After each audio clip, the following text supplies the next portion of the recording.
अस्सलाम वालेकुम, मैं असदुल्ला ख़ान वज़ीर हूँ। उम्मीद करते हैं आप तमाम अहबाब खैरियत से होंगे। नाज़रीन, गुज़श्ता कुछ दिनों में बैनुल अक़वामी सतह पर इंतहाई अहम डेवलपमेंट्स हुई है और इन डेवलपमेंट्स का पूरी दुनिया के लिए इम्प्लिकेशंस होंगी। आखिर ट्रम्प साहब क्या चाहते हैं? क्या यूक्रेन जंग ख़त्म होने जा रही है और यूरोपियन लीडर्स को किस बात का खौफ है? आज इन्हीं डेवलपमेंट्स के हवाले से हम तफसीली गुफ्तगू करेंगे। आप सब जानते हैं 15 अगस्त को अलास्का में अमेरिकी सदर डोनाल्ड ट्रंप और रूस के सदर व्लादिमीर पुतिन के दरमियान मुलाकात हुई। 4 घंटे तक ये तवील मुलाकात थी। मुलाकात के सच हमें जो प्लॉजिबल आउटकम्स है वो नज़र नहीं आए। सीज़ फायर के हवाले से कोई बात नहीं की गई।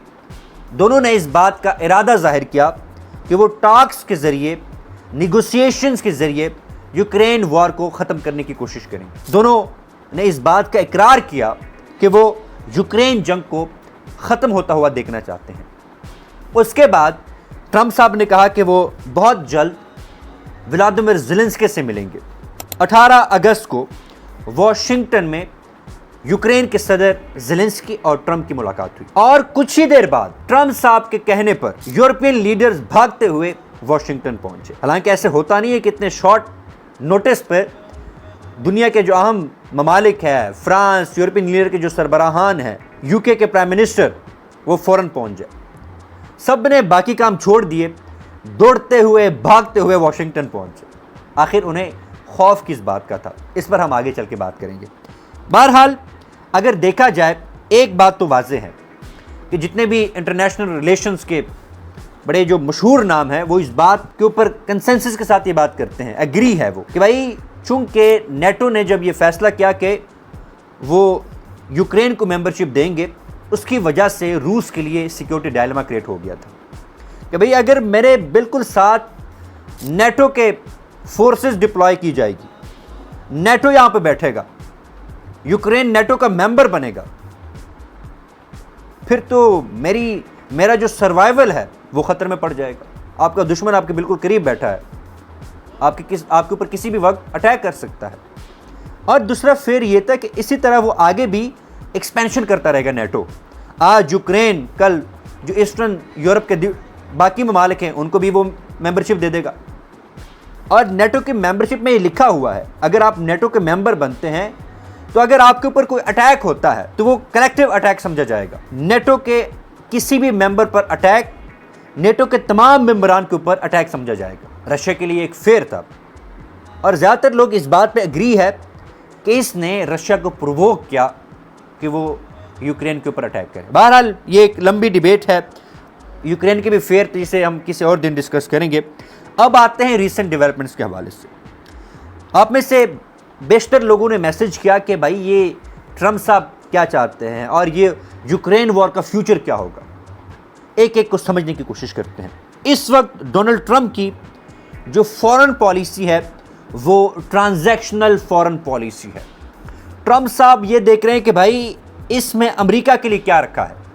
अगर वो किसी इंटरनेशनल इवेंट्स को अप्रोच कर रहे हैं या इन्वॉल्व हो रहे हैं या किसी मुल्क के साथ वो निगोशिएशन में जा रहे हैं, तो वो सबसे पहले ये देख रहे हैं कि भाई इसमें अमेरिका के लिए क्या रखा है, अमेरिका को इससे क्या फ़ायदा होगा, मुआशी तौर पर अमेरिका को क्या फ़ायदा होगा।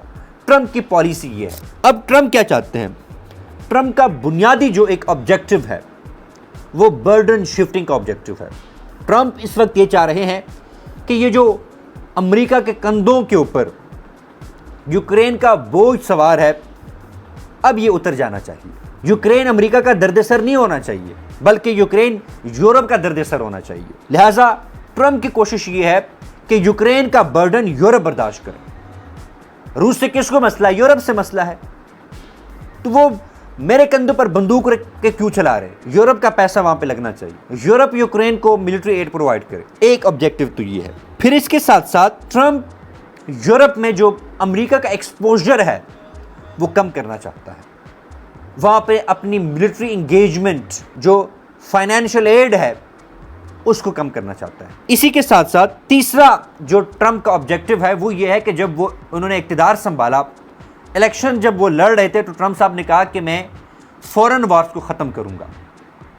लिहाजा डोमेस्टिक सपोर्ट को बूस्ट करने के लिए ट्रंप साहब की कोशिश ये है कि जिस तरह पाकिस्तान इंडिया वॉर में उन्होंने कलीदी किरदार अदा किया, ईरान इजराइल वॉर में उन्होंने रोल प्ले किया, आर्मेनिया और अजरबैजान के दरमियान जो उन्होंने एक रोल प्ले किया, इस तरह वो यूक्रेन वॉर को ख़त्म करने में अहम रोल प्ले करना चाहते हैं। अगर ये वॉर ख़त्म होती है, ये जंग बंद होती है, सीज फायर होता है, तो अल्टीमेट विक्टर कौन होगा?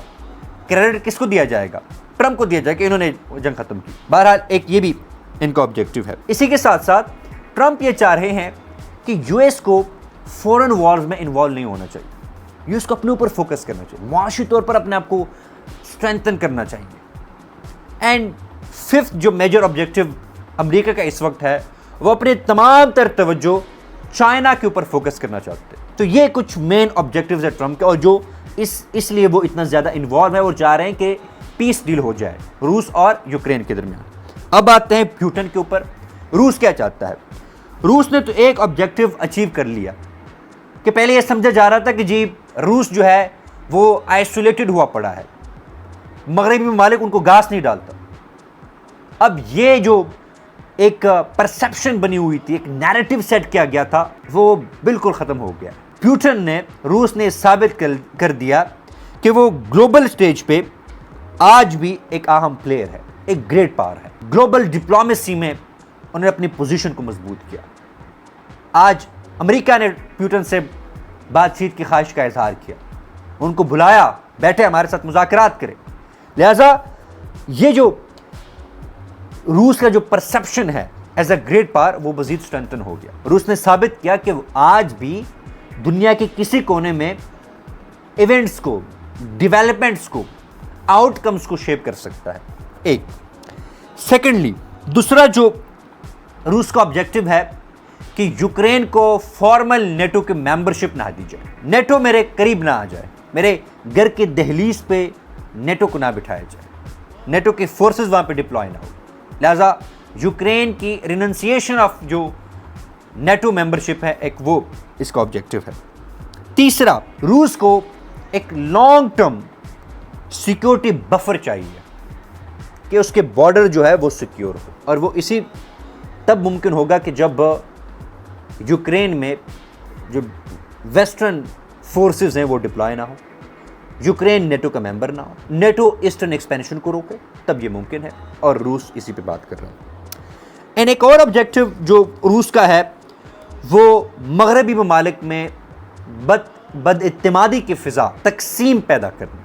और आप देख रहे हैं अमेरिका और मगरबी ममालिक में ये चल रहा है। दोनों जो है यूरोपियन लीडर्स और अमेरिका एक पेज पर अब नहीं है जिस तरह पहले होते थे। तो ये भी प्यूटन का ऑब्जेक्टिव है।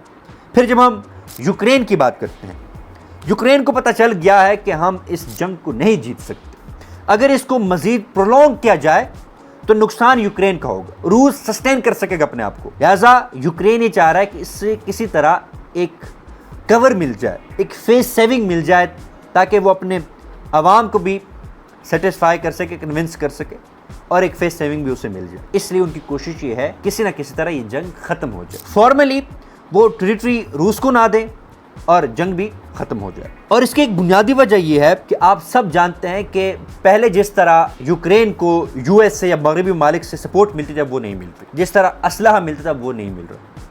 अमेरिका ने तो हाथ खड़े कर दिए कि बस भाई ये मेरा मसला नहीं है, आपका और यूरोप का मसला है, आप खुद ही हैंडल करें। लिहाजा यूक्रेन की ख्वाहिश है कि इसको अब ख़त्म हो जाना चाहिए। फिर यूक्रेन ये चाहता है कि उन्हें वेस्टर्न शील्ड के अंदर सिक्योरिटी प्रोटेक्शन मिल जाए, वो सिक्योरिटी गारंटी चाहता है। ठीक है, आप मुझे नेटो की मेंबरशिप ना दें, लेकिन कम से कम मुझे सिक्योरिटी गारंटी तो दें कि कल फिर रूस मेरे ऊपर हमला ना करे।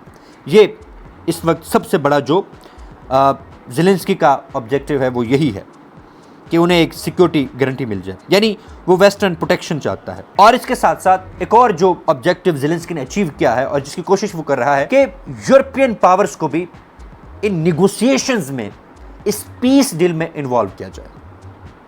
अब आप लोग सोच रहे हैं कि यूरोप क्या चाह रहा है। यूरोप इस वक्त सबसे जो बुनियादी यूरोप का ऑब्जेक्टिव है वो ये है कि रशिया को कंटेन किया जाए, रशियन एग्रेशन को रोका जाए और यूक्रेन को प्रोटेक्ट किया जाए। यूरोपियन लीडर्स को इस बात का खौफ है कि भाई अगर आपने रशिया की कहने पर पीस डील कर लिया तो वो कल यूक्रेन के बजाय हम पे भी हमला कर सकता है। अगर आपने टेरिटरीज जो रशिया ने इस जंग के दौरान हासिल की है मुकम्मल तौर पर रशिया को दे दी, तो वो कल हमारे ऊपर भी हमला कर सकते हैं। उनके लिए एक सिक्योरिटी डायलेमा क्रिएट हो गया। यूरोपियन लीडर ये सोच रहे हैं कि भाई आप यूक्रेन से हाथ उठा रहे हैं, कल हमारे ऊपर हमला तो हमसे भी आप हाथ उठा लेंगे। इन्हें इस बात का खौफ है, इसलिए वो ये कोशिश कर रहे हैं कि इनके दरमियान यूनिटी बरकरार रहे यूरोपियन पावर्स के दरमियान, और साथ में रूस को मुस्तकबिल में एग्रेशन से रोका जाए। ये दो ऑब्जेक्टिव्स इनकी प्रायोरिटी है। फिर इसके साथ साथ वो चाह रहे हैं कि जो टेरिटोरियल लॉसेस है वो कम से कम हो यूक्रेन के। और सबसे अहम जो यूरोपियन पावर्स का ऑब्जेक्टिव है वो ये है कि ये ना हो कि ट्रंप और पुतिन मिलकर कोई पीस डील साइन कर ले। वो चाहते हैं कि उन्हें भी बराबर का फरीक समझा जाए, इस पीस डील में यूरोपियन पावर्स को इन्वॉल्व किया जाए। इसलिए वो भागते हुए आए, भाई आप ज़ेलेंस्की और ट्रंप लगे हुए हैं, पुतिन हमें आप लोग इग्नोर कर रहे हैं। हालांकि हम तो यूक्रेन की मदद करते रहे हैं, मिलिटरली, फाइनेंशियली, डिप्लोमेटिकली, हम इसके मेन फरीक हैं, हमें भी इंगेज करें। लिहाजा वो चाहते हैं कि इस पीस डील में, निगोसिएशन में यूरोपियन पावर्स को भी इन्वॉल्व किया जाए, उन्हें इंगेज किया जाए और कंसेंसस के साथ कोई पीस डील साइन की जाए। तो ये कुछ अहम ऑब्जेक्टिव्स हैं अमेरिका के, रूस के, यूक्रेन के और यूरोपियन पावर्स के। अब सवाल ये उठता है कि भाई होने क्या जा रहा है। मेरा जो अपना एनालिसिस है वो यही है कि हमें मैनेज फ्रीज देखने को मिलेगा, जो कोल्ड पीस है वो हमें देखने को मिलेगा। इसका क्या मतलब है कि फुल पीस हमें देखने को नहीं मिलेगा, यानी मुकम्मल तौर पर जंग खत्म हो जाए, बॉर्डर्स तय किए जाए कि ये भाई रूस आप यहाँ पे हैं, यूक्रेन आप यहाँ पर हैं, बस हमारी दरमियान जंग खत्म होगी, यूक्रेन नेटो का मेंबर नहीं बनने जा रहा और रूस ने जो टेरिटोरियल गेन्स हासिल किए थे वो भी उन्होंने यूक्रेन को वापस कर दिए। ऐसा नहीं होगा, हमें मैनेज फ्रीज, कोल्ड पीस नजर आएगा। जंग नहीं होगी, लेकिन जो फ्रंट लाइंस है वो डिफेक्टो बॉर्डर के तौर पर काम करें। लीगली ट्रंप को वो इलाके नहीं दिए जाएंगे, लेकिन इन प्रैक्टिस कंट्रोल रशिया का ही होगा, क्रीमिया के ऊपर भी और दोनबास के ऊपर भी। हत्ता के ट्रंप ने तो ये कहा है कि ठीक है क्रीमिया आप अपने पास रखें, लेकिन बाकी टेरिटरीज नहीं ना ले। फिर इसके साथ साथ यूक्रेन को वेस्टर्न सिक्योरिटी गारंटी मिलेगी। ये फॉर्मल नेटो की मेंबरशिप नहीं होगी, बल्कि जिस तरह नेटो का आर्टिकल 5 है उसके तहत यूक्रेन को सिक्योरिटी गारंटी दी जाएगी। और वो गारंटी किस सूरत में होगी? वो ये होगी कि यूक्रेन को मिलिट्री इमदाद मिलती रहेगी। अगर उनके ऊपर अटैक होता है, अमेरिका और मगरबी ममालिक उनको जो एयर डिफेंस सिस्टम है, एयर पावर जो है वो प्रोवाइड करेंगे। फाइनेंशियली यूक्रेन को सपोर्ट किया जाएगा। इसी के साथ साथ इंटेलिजेंस शेयरिंग की जाएगी। यूक्रेन के फोर्सेस को, यूक्रेन के डिफेंस सिस्टम को मॉडर्नाइज और एडवांस किया जाएगा। मिलिट्री जो इंडस्ट्रियल टाइज है उसको स्ट्रेंथन किया जाएगा। और इसके साथ साथ जो स्नैप बैक सैंक्शंस हैं वो भी एक्टिवेट हो सकती है। यानी अगर रूस अपने बात से या मुआहदे से पीछे हटता है तो रूस के ऊपर ऑटोमेटिकली सैंक्शंस लगना शुरू हो जाएंगे।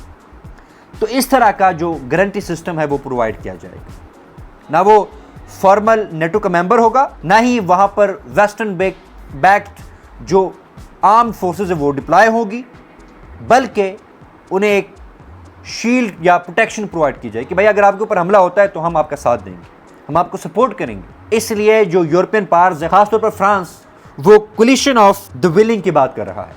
यानी एक ऐसा कोलिशन, एक ऐसा ग्रुप जो किसी फॉर्मल ट्रीटी के अंडर काम नहीं कर रहे होंगे, बल्कि वॉलंटरीली इस बात का इरादा जाहिर करेंगे कि वो अगर यूक्रेन के ऊपर कोई हमला होता है तो ये ग्रुप मिलकर यूक्रेन को प्रोटेक्ट करने की कोशिश करेगा। और फिर ये अगर आपने इसको समझना है जो सिक्योरिटी गारंटी है, तो आप ये समझ लें कि जिस तरह अमेरिका इजराइल को सिक्योरिटी प्रोवाइड करता है, इसी तरह की जो गारंटी है वो यूक्रेन को भी दी जा सकती है। लिहाजा हमें एक मैनेज फ्रीज, कोल्ड पीस हमें देखने को मिलेगा, जहां पर रूस को भी फायदा होगा। रूस ने जो टेरिटोरियल गेन्स हासिल किए हैं वो डिफेक्टो बॉर्डर के तौर पर काम करेंगे। फिर यूक्रेन नेटो का मेंबर नहीं बनेगा। यूक्रेन को फेस सेविंग मिल जाएगी कि हमने अमेरिका और मगरबी जो सिक्योरिटी गारंटी है वो हासिल कर ली है। ट्रंप दुनिया के सामने ये कह सकेंगे कि भाई हमने एक और पीस डील करवा लिया है, और अपनी आवाम को भी ये बावर करा सकेंगे कि मैंने जिस बात का वादा किया था अब वो वादा मैंने निभा लिया है और मैंने यूक्रेन वार को ख़त्म कर दिया है। अगर स्ट्रेटेजिकली देखें तो अमेरिका को ये फ़ायदा होगा कि वो अपना जो बर्डन है, यूक्रेन का बर्डन, वो मगरबी ममालिक के शोल्डर्स पर शिफ्ट कर देगा और अपने आप को दुनिया के सामने पीस ब्रोकर के तौर पर पेश करेगा। और सबसे अहम बात यह है, अमेरिका को यूक्रेन को मजीद पैसे नहीं देने पड़ेंगे, ट्रंप अपनी मईशत पर ज़्यादा फोकस कर सके। तो ये इसका लाइकली आउटकम। अपना फीडबैक ज़रूर दीजिएगा। अल्लाह हाफ़िज़ नासिर।